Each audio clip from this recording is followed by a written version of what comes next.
Well met, friends, viewers, subscribers, everybody. Nexius here with a talent glyph guide. Some of you guys have been requesting this, so I guess I'll make one. I wasn't really going to because a lot of other people have covered the talents and the glyphs. It's one of the most common things people do on YouTube, so I didn't really want to make this video, but since some of you guys are asking, I guess I'll quickly make that for you guys. So this is the default build I use when it comes to talents and glyphs. I run Tiger's Lust, Chi Burst, Chi Brew, Leg Sweep, Healing Elixirs, Chi Torpedo, Chi Explosion, and for glyphs I run Touch of Karma, Touch of Death, and Flying Fists. The minor glyphs don't really matter, but if you aren't running Chi Explosion, then I guess Blackout Kick is required.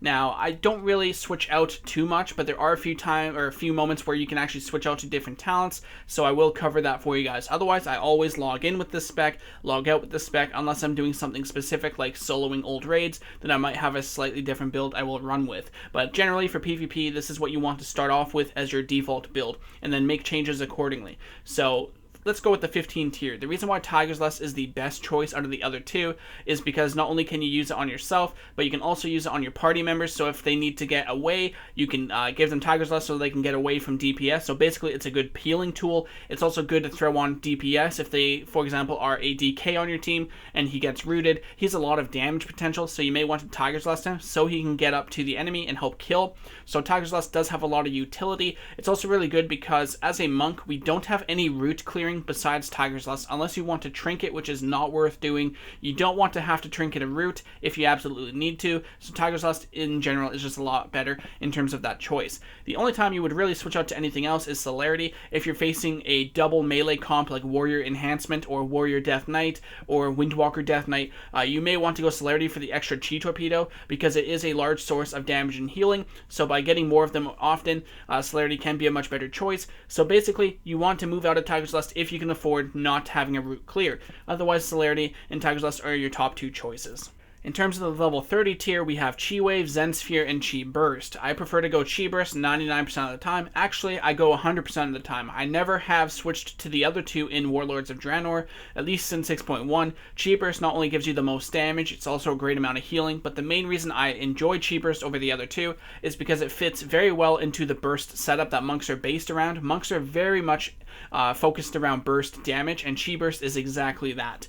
Chi Wave is a potential alternative if you don't want to get interrupted. For example, if you're dueling a Feral, you sure as hell don't want to get him to reset on his Tiger's Fury. If they successfully interrupt you, they will reset their Tiger's Fury, so you may not want to risk it and instead go with Chi Wave. So that's the only time I really see Chi Wave being a potential choice. Otherwise, I would say Chi Burst is better 99% of the time in general PvP.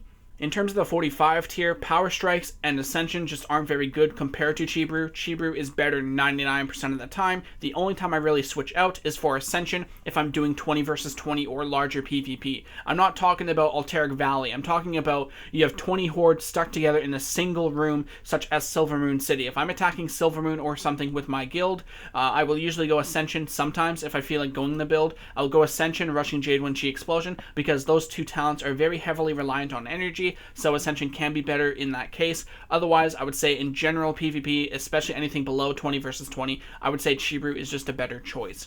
Not only is it good for the Tiger Eye generation, which is very important for damage, healing, and of course damage reduction, it also gives you Chi, and it's an extra brew to help you proc your healing elixirs. So it's very important to go Chi Brew in everything except maybe if you want to switch up your build in a large scale PvP environment. In terms of the 60 tier, we have Ring of Peace, Charging Oxwave, and Leg Sweep. Leg Sweep will be used again 99% of the time. It's extremely powerful. It's a good way to force trinkets. It's just the best choice compared to Ring of Peace, which doesn't do that much as a Windwalker. Charging Oxwave, I go this maybe 1% of the time. That's why I didn't say 100% for Leg Sweep. And again, just like Ascension, I will use this with Ascension, Rushing Jadewind, and Chi Explosion for large-scale PvP environments. Otherwise, I prefer Leg Sweep because it does a lot more. The reason why I prefer Charging Oxwave in the large-scale PvP environments is because since all of the horde are stuck together, you can easily you can easily stun 5 to 10 horde with a single Oxwave. So that makes it infinitely better than Leg Sweep, since not only is it a lower cooldown, but you're hitting more targets compared to the other talent.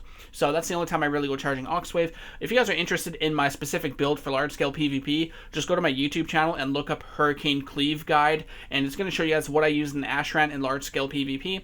That's basically the build I'm talking about when it comes to Ascension, Oxwave, and Rushing Jadewind. Now, for the 75 talent here, I have Healing Elixirs here 99% of the time. Again, actually, I would say maybe maybe 90% of the time. The reason why Healing Elixirs is the best is because it not only helps your healers out a lot because it is a huge amount of self-healing, but it's also just really good, and the other two talents just suck. Dampen Harm completely sucks. This one doesn't, well, it doesn't exactly suck, but it's only used in specific situations. For example, if you're queuing 3v3 and you run into a double caster comp like Boomkin Mage or Mage Warlock, you may prefer Diffuse Magic because it will reduce a lot of magic damage.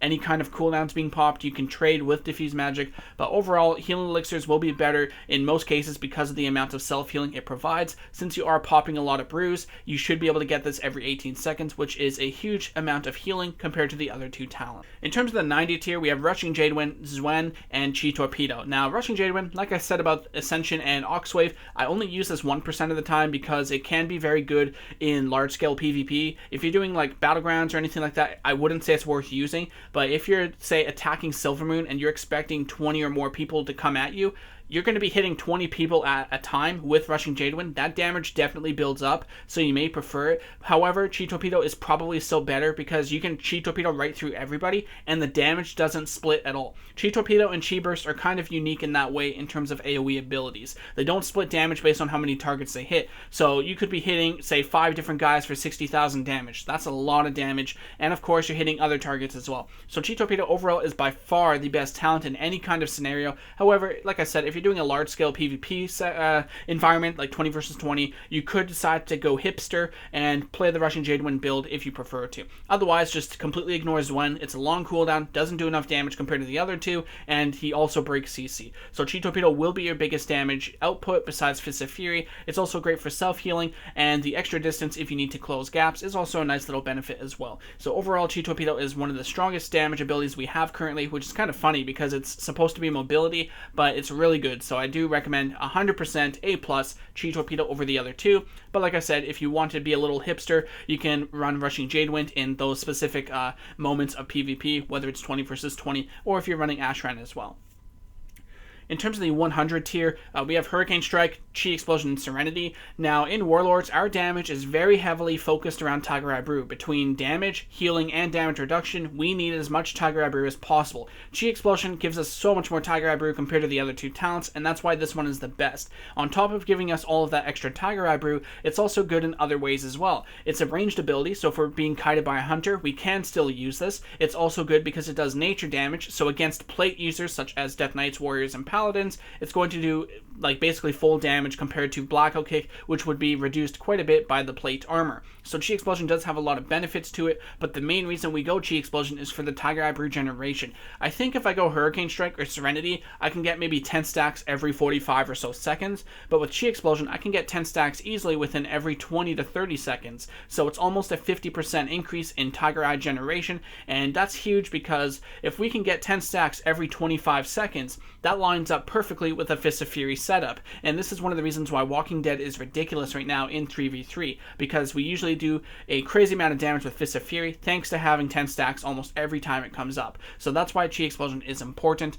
and extremely strong. Hurricane Strike is a good burst ability, but the thing is, that damage that we get from Hurricane Strike is easily made up by the amount of 10 stacks we get by using it with our multiple abilities. And of course, on top of that, we get a lot of extra survivability through the Tiger Eye, since we get a lot of extra healing and damage reduction. I've dueled a couple people before with Chi Explosion and without, and trust me, the amount of tankiness we have is a lot less without Chi Explosion. Serenity, it is easily counterplayed, has no benefit whatsoever. It's not worth using unless you want to just switch up your talents just to keep yourself entertained throughout Warlords. Then of course you can go Serenity if you would like, but honestly Chi Explosion is 99% of the time, and Hurricane Strike 1% of the time, or in casual PvP if you can afford to do so.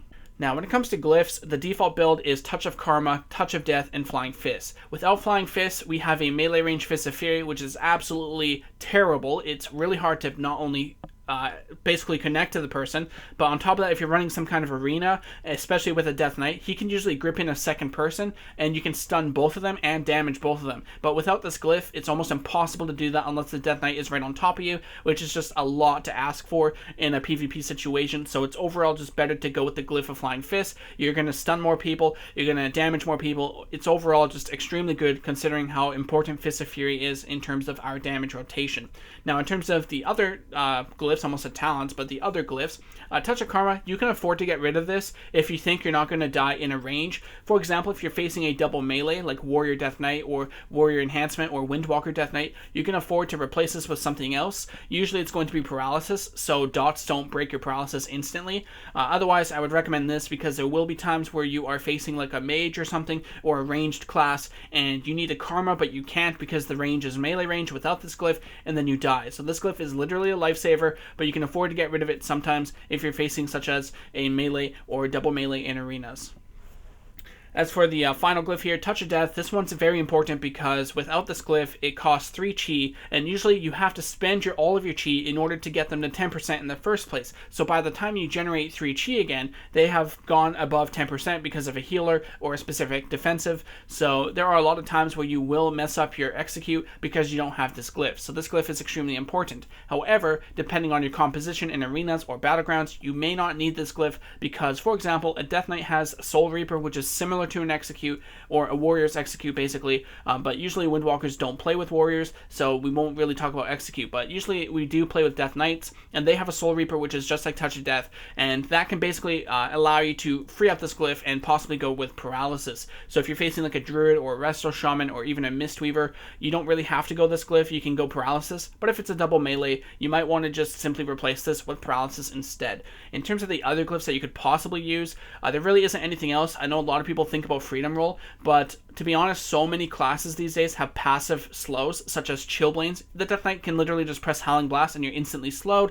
Hunters have Frozen Ammo, Infected Wounds, Crippling Poison. So basically the minute you roll away and remove the slow, you're instantly slowed again, which kind of reduces the amount of strength that this glyph can give you. So overall, I never really use this glyph in any way, especially since these other 3 are very important, and if it's in an arena or team-based PvP, this one is just as important already. So we have 3 to 4 important glyphs, which kind of leaves this one out and not worth using. In terms of the other glyphs, I really don't see anything else possibly being used. Maybe Victory Roll, not really though, because it's really hard to kill people. I think overall it's just these 3 glyphs, and then depending on what comp you're running, paralysis and maybe, arguably, possibly Freedom Roll. I never use Freedom Roll personally, but some people may prefer it based on playstyle or if they escape a lot. So overall, that's the Glyph and Talent Guide. If you guys have any questions regarding talent strength, talent viability, when to switch out a specific talent, how good a talent is, anything regarding a talent or glyph, don't be afraid to leave a comment down below. I will answer it as best as I can. I hope this guide helps you guys out. Thanks guys for watching, and I'll see you guys on my next video. See ya. Alright, just coming back into this video, I forgot to do stat priorities and enchants, so I'm going to cover that now. So in terms of stat priority, I'm going to copy paste this right now. It's agility, versatility, haste, and then critical or multi. They're both the same. And then mastery dead last. Mastery isn't that useful as a monk. Like obviously a mastery is a benefit, but compared to all the other stats, it's not really that great. So you want to stack as much versatility as you can, and then of course try to make up for as much haste as you can to get as much energy regeneration as possible for your chi explosions, which gives you more Tiger Brew, which is overall more damage, healing, and damage reduction at the same time. So again, I'm going to copy paste. You want agility, versatility, haste, crit or multi, and then mastery. So in terms of the gear, you want your 4-piece because your 4-piece is absolutely strong. Without it, we are very easy to kill. So make sure you have your 4-piece. Now that would be helmet, shoulders, gloves, and your legs. In terms of the chest, you want the offset chest that has both haste and versatility. The other pieces, such as the legs, the gloves, and the shoulders and the chest, or shoulders and the helmet, don't have haste versatility together. So the chest is the best choice in terms of your 5th piece. In terms of your off pieces, I have crit haste because of course the stat priority is versa, haste, crit, multi, and then mastery. As for the cloak, I have haste since crit mastery is below versa and haste, so you want the haste instead. As for the boots, the belt, and the bracers, you want to stack versatility. Am I missing something? The rings are basically the same: haste, mastery, crit, multi, strike. As for the trinkets, I have the versatility trinket here and the versatility trinket as well. The only difference is if you're a human, you're going to want a different trinket here, an on-use trinket. I think it's the versatility one that you want. As for the weapon, it's just the staff. The staff has a 2.0 attack speed, which gives you more Tiger Strikes, which is this passive over here. So long story short, the staff is the best choice. Dual wield is also good. It's just not as good as the staff by a little bit. So if you want to min-max as much as you can, you will want the staff. That's the best in slot. But if you prefer dual wield by a lot, you can choose to go that if you prefer. You just will be slightly at a disadvantage, but that's not too big of a deal. As for enchants, you want versatility, versatility, versatility, versatility, and for the staff you want Warsong, which gives you haste. So overall, that is basically the stat priority and the enchants of choice in terms of gear slots and everything. So I guess we can just stop here. Thanks again for watching, guys. If you have any questions, don't be afraid to leave a comment down below, and I'll see you guys on my next video. See ya.